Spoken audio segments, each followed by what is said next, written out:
और newborn baby भी जरूर रोएगा। एवलिन अपने बेटे मार्कस को लेकर नदी किनारे मछली पकड़ने आता है। वहां पर वह दोनों बात कर सकते थे, क्योंकि नदी में पानी के बहने की आवाज के सामने उन दोनों की आवाज दब जाती थी। यही वह वक्त होता था जब बाप बेटा बिंदास होकर बातचीत कर पाते थे। अब वहां से लौटते वक्त एवलिन और मार्कस को एक बूढ़ा आदमी दिखाई देता है, जो अपनी बूढ़ी वाइफ की डेड बॉडी के पास बैठा हुआ था। यहाँ पर उन एलियंस ने अभी हमला किया हुआ था।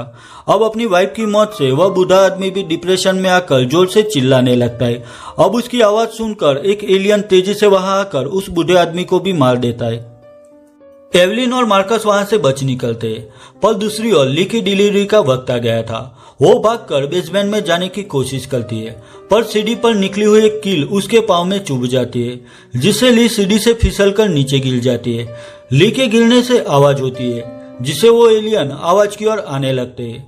ली समझ गई थी कि अब उसका बच पाना मुश्किल है, तो वह घर की सभी रेड लाइट ऑन कर देती है, जो डेंजर यानी कि खतरे का साइन दिखाने के लिए रखी गई थी। वह रेड लाइट दूर से एवलिन देख लेता है। वह अपने बेटे मार्कस को फार्म में लगाए हुए फायर क्रैकर्स जलाने के लिए कहता है, जिससे वह सभी एलियंस का ध्यान बटा सके। अब एवलिन भागकर अपने घर आता है, जहां ली ने बच्चे को जन्म दे दिया था। एलियन भी उनके करीब थे, पर बाहर फायर क्रैकर्स की आवाज से डिस्ट्रैक्ट होकर वो सब फार्म की ओर चले जाते। उस वक्त एवलिन और ली अपने न्यूबॉर्न बेबी को लेकर एक अंडरग्राउंड जगह चले जाते।